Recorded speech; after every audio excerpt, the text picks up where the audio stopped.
And welcome back to The Factor Uncensored. The cost for everything and anything these days is super damn high. We don't have to tell you that. You know it from your pockets. The Labor Department, though, is putting those spikes into focus. Check it out. From March 2021 to last month, the Consumer Price Index spiked 8.5%, the highest in 31 years.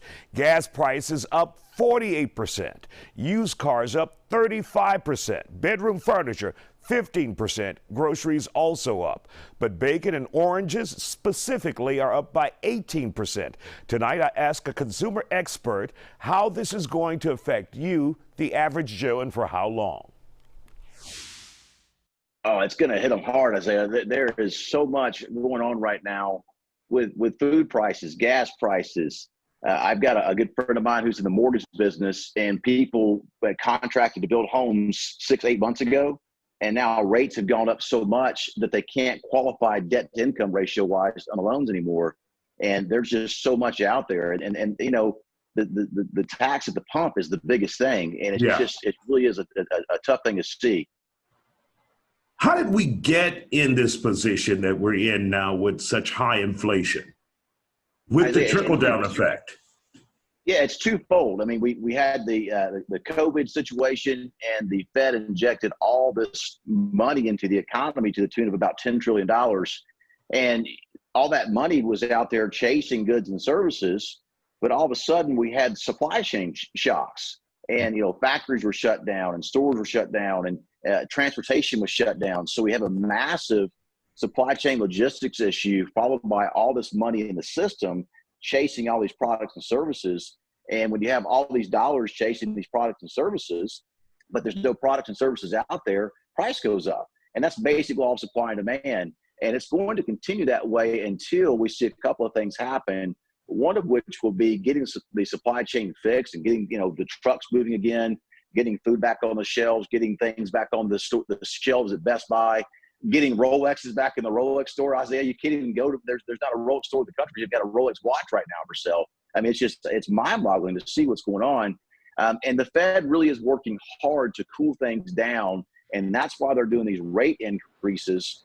Even though the economy's slowing down some, they're trying to expedite that slowdown of the economy so they can calm things down and initiate what we call a soft landing, to where we do slow down just enough to where inflation kind of goes down the other way, rates fall the other way, prices fall the other way, and the dollar begins to go as far as it used to before this stuff happened.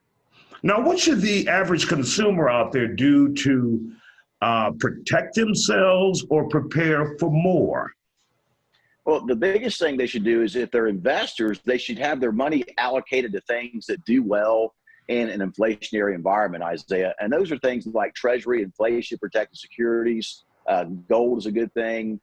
You also have commodities and real estate, both U.S. real estate and international real estate. All of those things do well in an inflationary environment and kind of can hedge the downside. If you're somebody who's really feeling the pain at the pump and at the grocery store, what I tell you to do is just really cut back on all spending. Vacations this year may not happen. I know summertime's coming up and that sort of thing. Certainly don't go out and buy the new gas guzzler SUV. Sorry, Chevrolet and Ford. But, you know, so do those things and take some cutbacks, and this will pass, and that vacation you're trying to do will come. That gas guzzler, you know, SUV will be there in 2 or 3 years. It will come to pass, but tighten the belt some so that you can, you know, put food on the table and gas in the car and keep living your daily life. What kind of time frame are we looking at that we would typically experience an inflation hike like this for, or is there no crystal ball for this? There's not really a crystal ball. I would tell you that what the Fed is doing now is going to take about a 2-year timeline to start to have a ripple effect into the economy, where things really begin to slow down and prices begin to fall. It could be as long as 4 years. You know, if you go back to 1980, you could put $1 million in a 10-year treasury and have $140,000 a year of income. That's a 14% interest rate. You know, today you could put the same $1 million in a 10-year treasury and have 2.7%, $27,000 a year in income. But 1980 to present day is a 42-year period, so it's a long time. So unfortunately, we could be in this for quite a while, and it will be very, very interesting to see what the Fed does going forward with the rate hikes. And at my company, Allied Wealth, we're helping the everyday mom and pop consumer prepare for this stuff and combat this stuff. And we're helping really those folks that are 50 and up and getting ready for retirement, or in that retirement red zone, kind of getting, ready to retire 5 years out or 10 years into retirement.